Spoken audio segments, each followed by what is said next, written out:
Hi, everyone. We're continuing our conversation with Race in America, a candid conversation. And this time we're doing it with some special guests, some members of the Washington Capitals and a member of the Washington Capitals alumni. We say hello to Joel Ward, Brenden, Dillon, Braden, Holtby, and Garnet Hathaway joining us. Braden, I want to start with you. You have been really a frontline soldier for the LGBTQ community, and you've also been very outspoken about social injustices. I want to start with, where did that commitment come from you, and what was kind of the initial reaction from people around you as you kind of spoke your truth?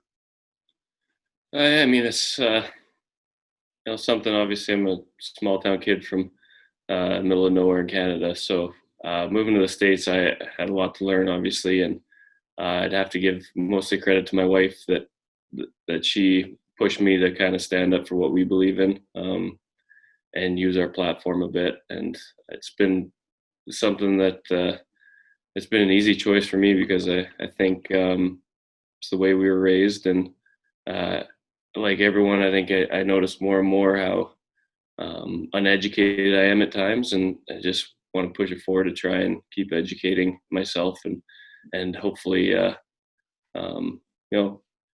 create a cause for the better good, just for what we believe in.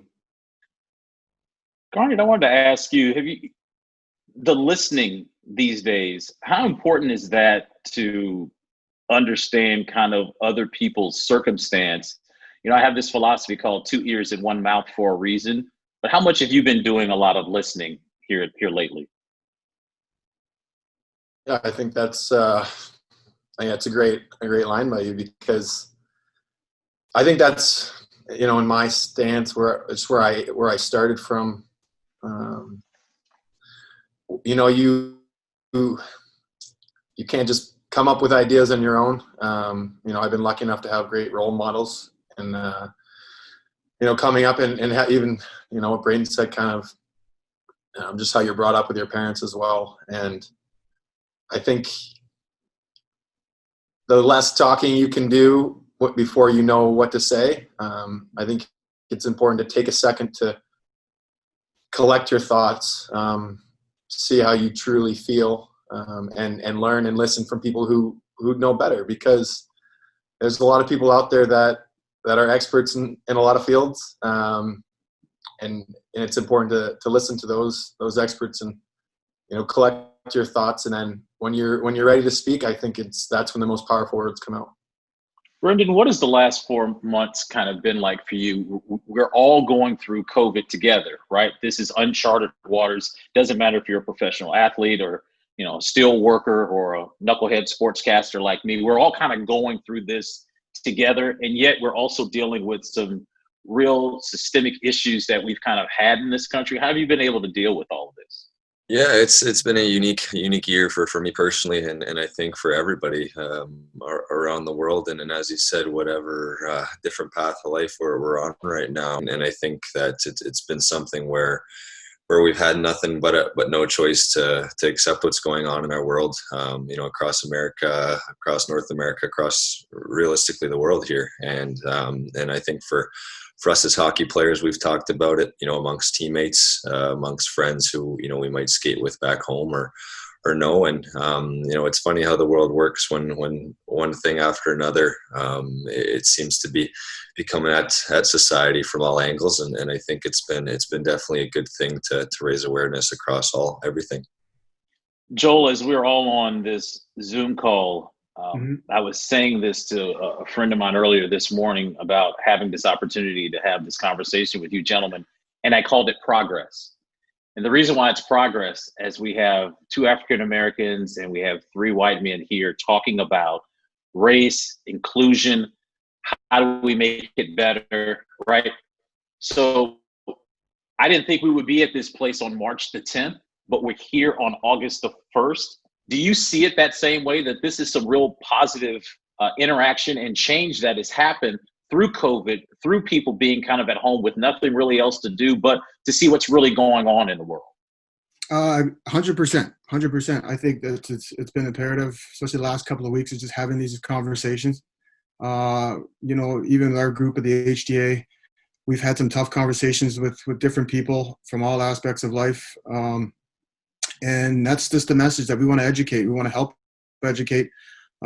Everybody's been obviously has a chance here to kind of listen. As you said, COVID has been an opportunity for people to kind of really sit down and reflect. And the fact that we're here today to have this conversation is great. You know, we encourage you guys and everybody else to just keep having open dialogue and educating. I think it's just, as Garnet said, of just listening and learning is going to be huge, you know, moving forward. So we're taking a step in the right direction, of course, by doing this. And, you know, we just got to keep putting the foot on the gas and hammering this out as much as we can. As I said, just having those open dialogue and those conversations on a frequent basis. I want to pivot to you specifically, Joel, and kind of your background of being a black man in a sport that's really predominantly white, right? You're from Canada, but kind of educate me on your journey and what was it like being a young hockey player in, you know, a community where a lot of people don't look like you. How did you navigate those waters? You know, Chris, what comes to mind is a lot of lonely times. I think growing up as a kid, you know, when I first started playing, I didn't realize, I didn't see much of it. You know, I just fell in love with the game. I picked up the stick. You know, I wanted to score goals and, you know, play as a little kid and enjoy the game. And then as I got older, you know, I think around Pee-wee time, I kind of had an experience on a bus with my team playing the Quebec Major Junior Tournament. And I remember in the back of the bus, and some of the kids my teammates were making some black jokes.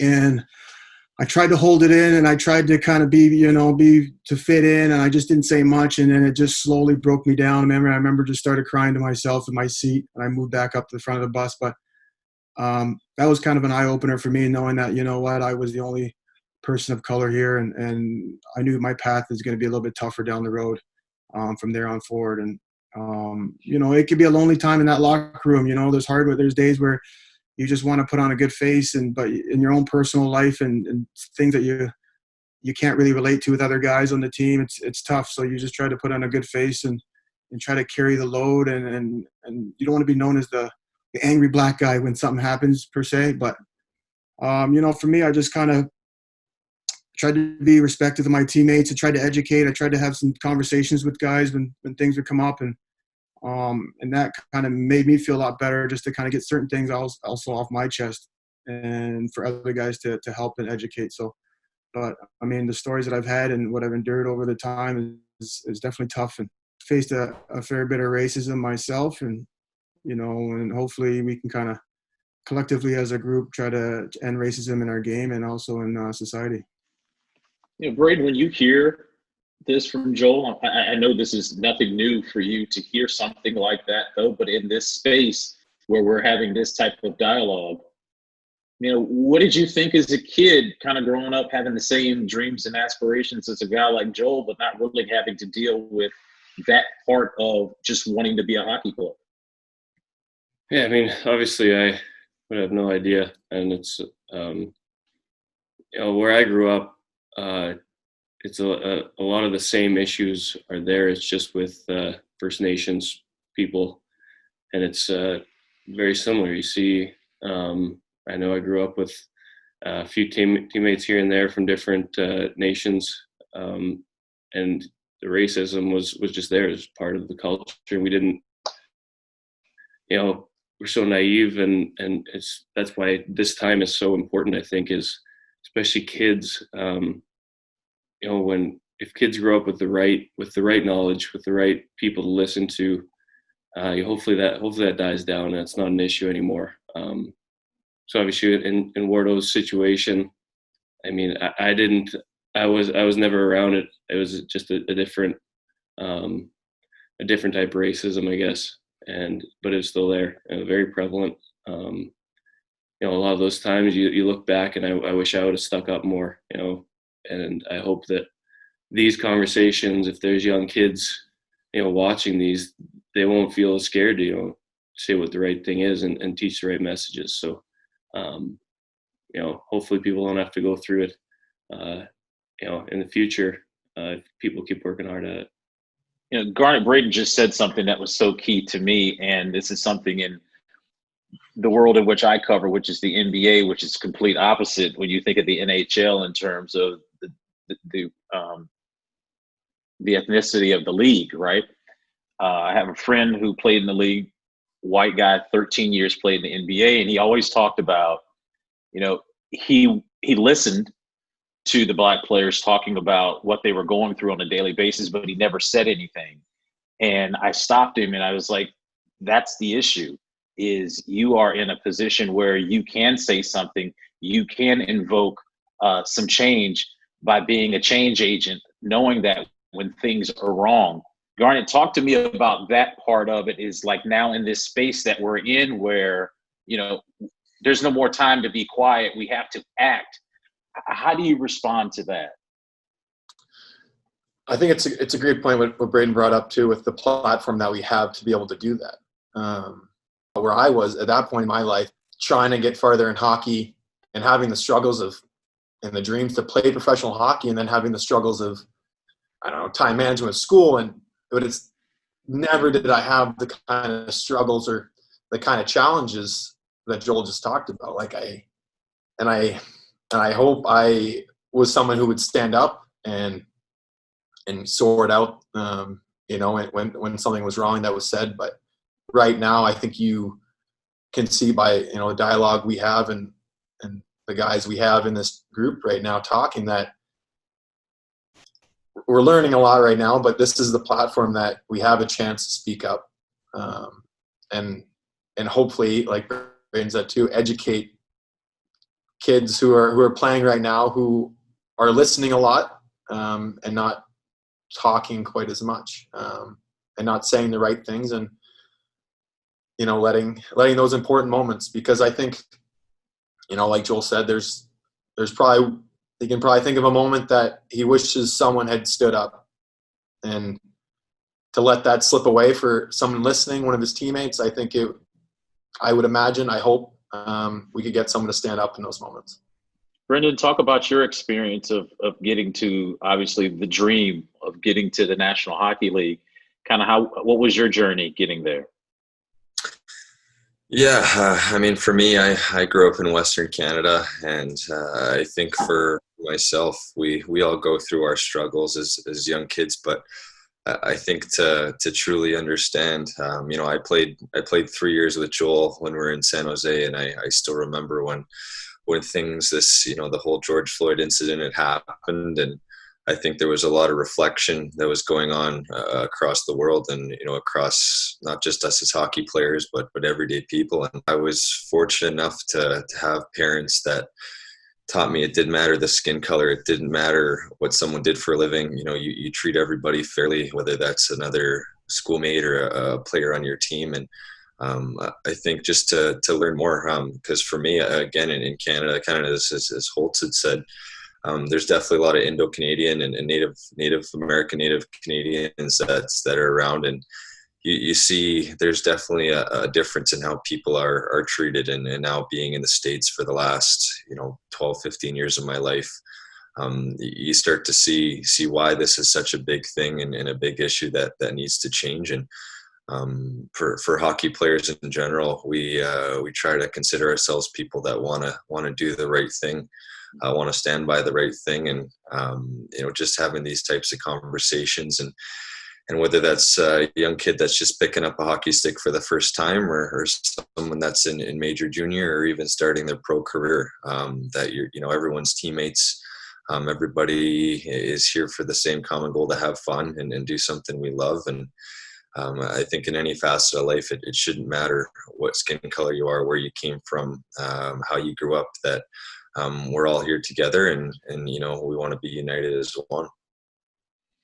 Joel, Brenden just brought up, obviously, the George Floyd situation. I consider it a flashpoint in the world, not just in this country, in the world, that really sparked people to say, enough is enough. To me personally, it broke me. I just couldn't watch it again. 8 minutes and 46 seconds. I have to get like your reaction to it, Joel, being someone that's a black man, but living in another country. When you saw it, what did you think? Same thing for me. I couldn't watch it. I still haven't watched the full clip, to be honest with you. I watched the Ahmaud Arbery situation, and it's just, when is enough? Then George Floyd came, and George Floyd passing, and I was just so disturbed. And it brings back to what Colin Kaepernick was doing years ago, of kneeling, and how now all of a sudden it just came reflecting of what he was standing up for. I think a lot of people back then took it away as, was so worried about the kneeling, and but what he was actually standing up for in the protest, and knowing that this goes on all the time. It's how many deaths are we gonna have to suffer before there's changes, before something's gonna have to happen? You know, I think going back to Ahmaud Arbery, that happened, I believe that happened in February, and that's what Black people and people of color go through on a day-to-day of these incidents that happen, the systemic racism, the racial profiling. I mean, I've been through it. I've had my incidents with police officers because of the color of my skin. I've been pulled over for no reason whatsoever, and to come back to find that because I played hockey, I was let go. You know, so when George Floyd was here, it was just a lot of mixed emotions of anger, sadness, and to see the protests, and people got to understand, this is why people are protesting. They've had enough, and it's good that America is standing up, and finally Blacks and, as I said, people of color are really fighting for this cause, because there needs to be change. This systemic racism is disgusting. We've been dealing with it for such a long time, and it's just time for change.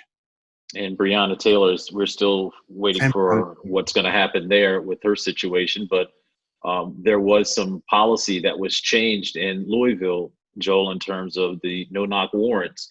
So pen to paper has been something that we've all been looking for, right, to get some change going. You know, Braden, you, again, as I said off the top of it, you've kind of really been on the front lines of activism even before all of this happened. But you made some comments about the Woodrow Wilson Bridge back on June the 3rd. What were you trying to get out of that? What was your messaging? I think, you know, when the last few months, I think you start asking yourself why a little bit more. Why is, you know, why has this happened repeatedly? And I had read a book called Lies My Teacher Told Me, and it opened my mind, you know, a lot to just the history and how, you know, things have stockpiled and snowballed into the state we're in now. And you see little things more and more that you don't notice every day that are stemmed back to based out of slavery and racism that has, you know, still, and we see it in 2020. And I think no one, or a lot of people, don't have the knowledge of what those things mean. And I think if you watch Ava DuVernay's the 13th documentary, I don't know if you can do a better job of showing how we got to this point and showing how we need to change.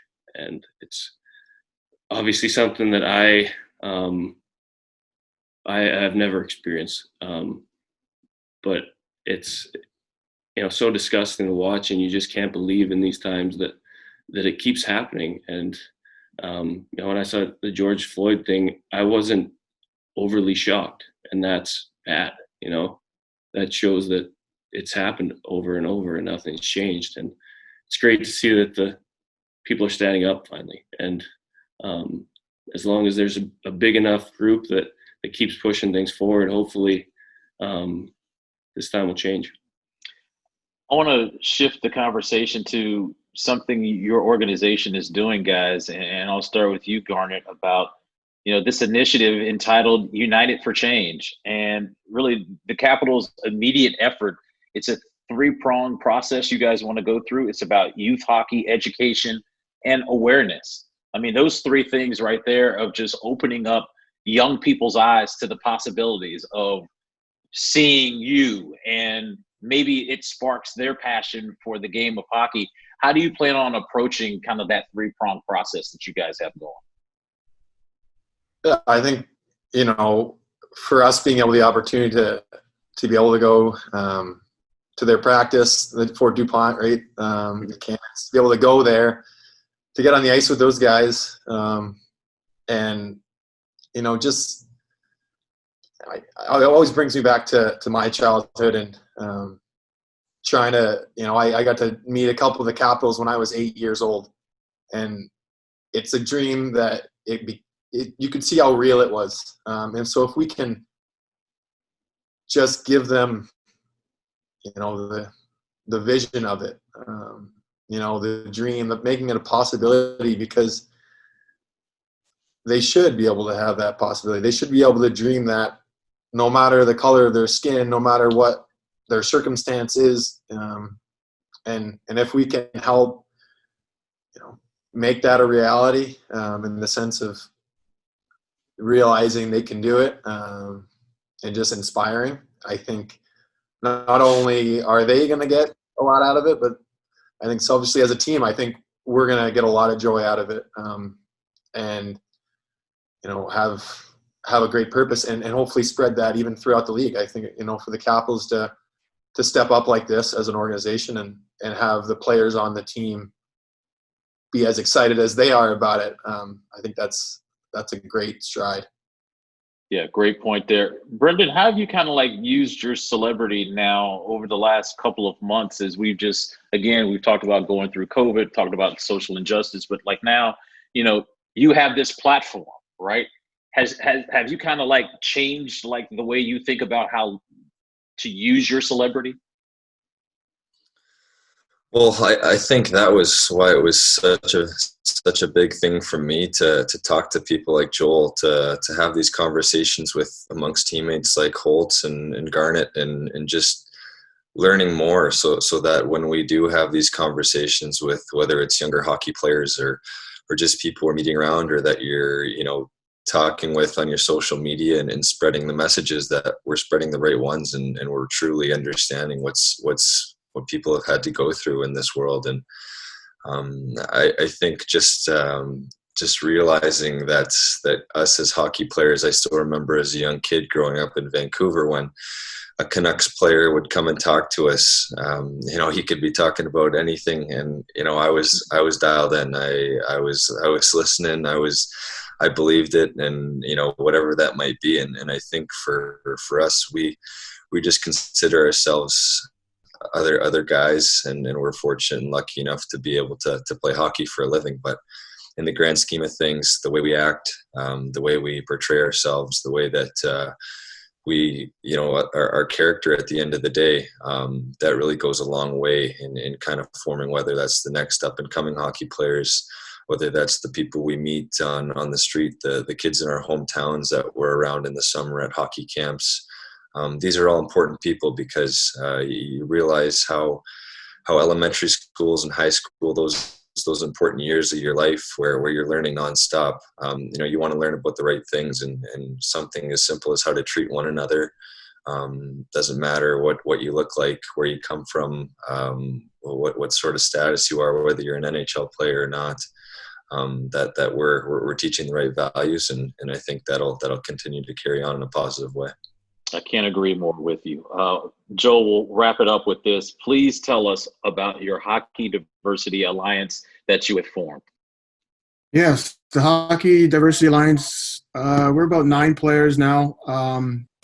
We've just been in contact over the last couple of months, and I think the one thing that we all can kind of share is we've all experienced racism in the game of hockey at some point, from minor hockey to pro. So, we've got a few things going on. We just want to help educate. I think for us is just to make it a safe place for Blacks and people of color to be at the hockey arena.